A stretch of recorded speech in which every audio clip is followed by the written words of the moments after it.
Linda Sarsour, brave Muslim activist. Unapologetically Muslim American. Proud feminist. Unapologetically Palestinian American. Women's March leader. Ardent defender of women's rights. Wasn't it so great to see Sarsour vehemently defend the Muslim Saudi girl who was arrested for wearing a skirt? I mean, that has to be the ultimate example of the patriarchy oppressing women, doesn't it? And a Muslim woman at that. Sarsour must have been absolutely on fire over this. Oh look, she actually said nothing whatsoever.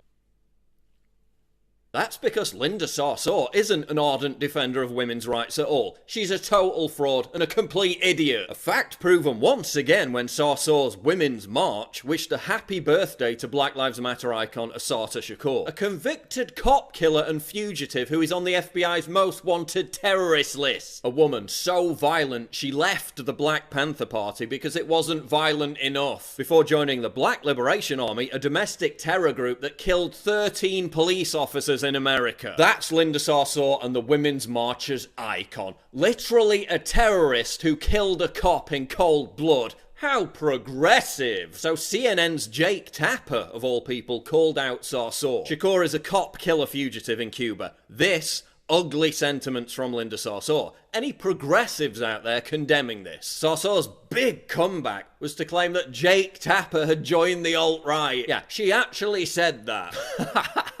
Linda Sarsour is so stupid, she succeeded in making a CNN reporter look good. So a Jewish guy who gets endless anti-Semitic abuse from the alt-right is now a member of the alt-right. Well done, Linda. It takes a special kind of retard to say something that fucking dumb. She even made Newsweek writer and Looney Tunes tentacle porn aficionado Kurt Eichenwald look reasonable by comparison. And if you thought that level of self-ownage wasn't bad enough, Sarsour kept digging. At Jake Tapper, please share my ugly sentiments. Unapologetically Muslim, unapologetically Palestinian, pro-immigrant, pro-justice, shame. So Linda wants us to tell her what she said and done that's ugly. Oh, I don't know, Linda. Maybe that time when you mocked a victim of female genital mutilation who was 5 years old when it happened and said she should have her vagina taken away. Yeah, remember that? Is that ugly enough for you? Oh, you had trouble remembering it when you got called out and then tried to deflect by shaming the guy who asked the question because he was white. So I really want to know under what circumstances it's acceptable to say that I wish I could take their vaginas away. They don't deserve to be women. And just to give that context, that's one of your tweets off your Twitter. So, let's give some context here because, you know, we have, this is an event organized by an Asian American, right? Let's get some context to this, what's going on here. Celebrating a community, right? Talking about communities of color who are being directly impacted at this moment. And I have a young white man in the back who is not directly impacted by any of the issues that I mentioned. Who thinks this is a bad thing. So let's clarify. A copy and paste that he got from a right-wing blog. He doesn't even know if it actually came from my Twitter account because he has a screenshot of it.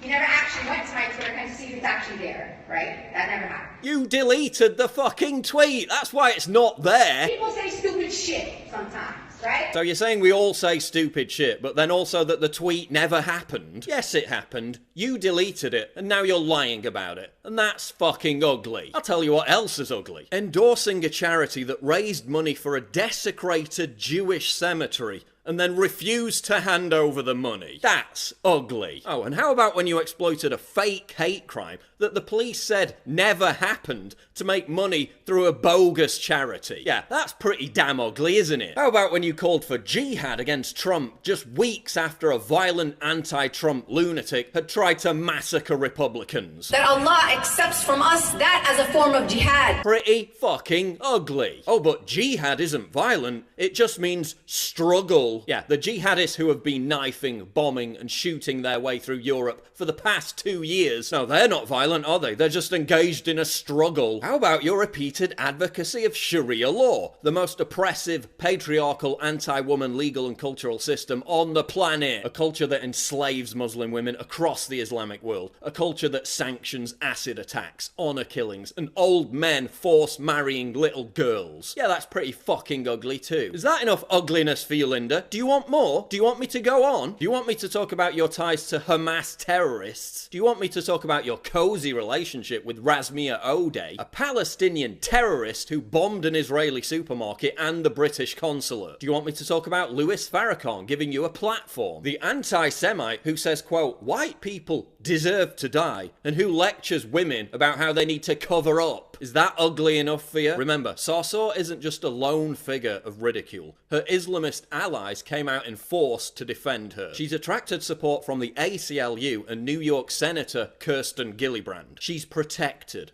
by the establishment left. And that's pretty damn ugly. Linda Sarsour, Courtney Love was right about you. You're using fake stories to generate sympathy and collect dollars under the mask of women's rights and solidarity. You're not a feminist. You're not a human rights activist. You're an Islamist. You're a vile disgrace to women and all mankind. You're a phony. You're a fraud. You're an idiot!